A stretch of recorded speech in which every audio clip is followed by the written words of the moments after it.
Little did I realize the transformation, which started from my viewpoint in the early 1970s, where they were telling us that there's going to be a point in life that we're not going to need paper, everything's going to be digital, and we'll be able to access this information within seconds of things that we had documented that were years and years in the making. And we all laughed.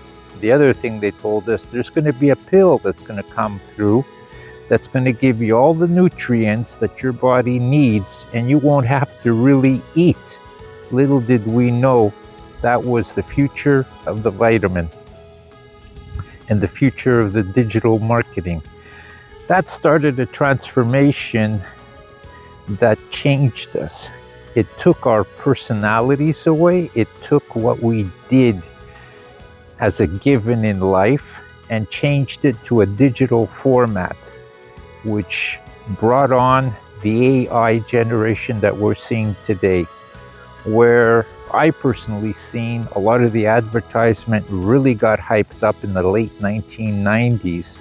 And it was like every time you turn the TV on, you would see commercials. Buy this product, you're going to be wonderful. Buy this, you're going to do this. And the radio, and it was push, push, push. We loved it in a way because we felt if we bought this product, we are going to be what they said we're going to be. Better, bolder, more beautiful. I remember one commercial, High Karate. Buy this aftershave lotion and the girls are going to chase you. And I laugh now. I laugh. How naive were we? But people believed it because it was the gullible age. And watching these commercials and watching everything unfold, I was very much into computers at that time. I was working for Fortune 500 companies, and well ahead, I was what they called the hot shot back then. If you want to know something in computers or you got a problem, talk to Angelo. He'll fix it for you. You know, he knows the stuff. And I did. And as technology progressed and as the cost of learning this stuff, which most of it I was self-taught, became more and more expensive, then young bucks were coming up and they were learning the technology. They were the hot shots, the new hot shots. Then I did a transformation into home renovations as I'm an architect, and it was a wonderful career and I still love it.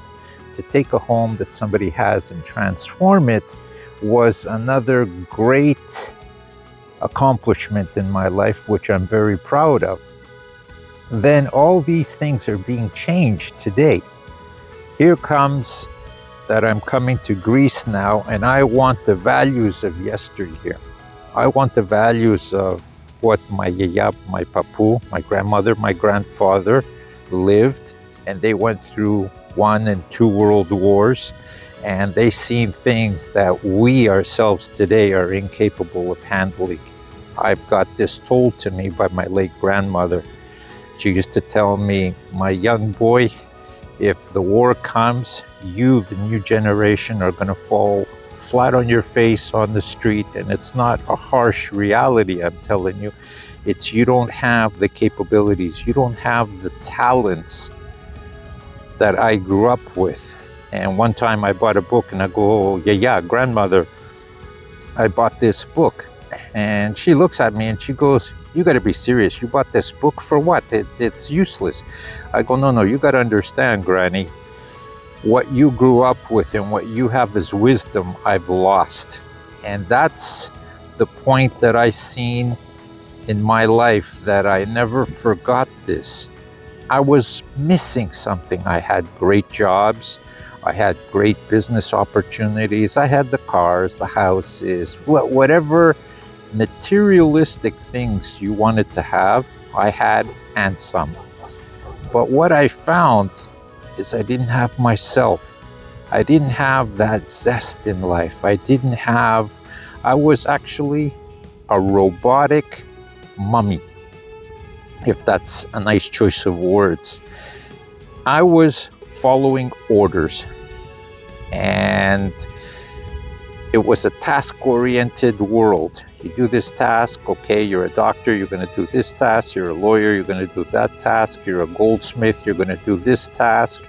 And we were task-oriented. Now that AI has come and taken those jobs, and they're not being replaced in any way or form, like the taxi driver, the truck driver, hard-working people that gave their lives so that we can have a better life or a better service from them.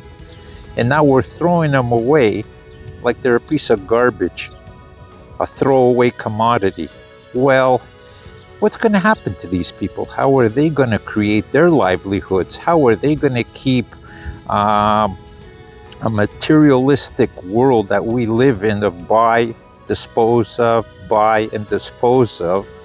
Look at the landfills. 3/4 of the stuff in there are usable things that we throw away because there's a newer model. And we've been brainwashed.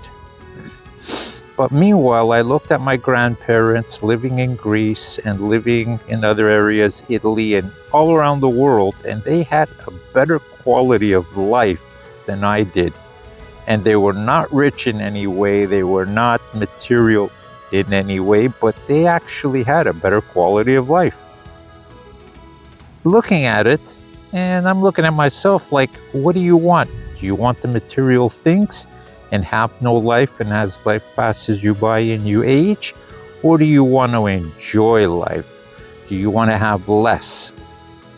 And that transformation was rooted in me at a very young age. I seen it in me that all my friends that were Canadian were telling me, don't tell me you're Canadian. He goes, get that right out of your head. You are Greek, period. You're not Greek Canadian. Take the Canadian out of it. You are Greek. And I was. They would come to my home. It was philotimo. Come sit down to our table, eat. You're a part of my family. Things that I had seen others had lost. I was fortunate enough, my parents and my grandmother kept that alive in me, and I always wanted it. As these people moved on, they passed away and got older, I seen the lack of values that I was told that I should like, not what I really wanted. And this is the reason why I started Greeceunlimited. I want to give that wisdom. I want to give those lifestyles. I want to show you how I grew up. And the reason I'm back in Greece, sometimes I pinch myself. I'm thinking, are you really here? Like, I look around and I'm just in awe of the place. And I'm going to do a panoramic and you're going to see where I live. And take a note, Maybe Greece may not be the place for you. Maybe it might be Italy. Maybe it might be Spain. Maybe it might be Brazil. Maybe it might be Mexico. Your heart knows what your mind doesn't want to say. Because the heart is the golden key. The mind keeps you alive, but the heart is what gives you direction, what you want. I'll sweep and I'll give you an insight of all the things that I've experienced, and what I want to come through on this channel is, if you got a question, if you have a concern, if you have something that you want to ask it through the comments. And I'll try my best to answer it in the clearest format so that you too can understand why I chose the direction I did. And I'm not here to change anybody's mind. I'm just here to give the human side of what Greece is about, because that's where I live.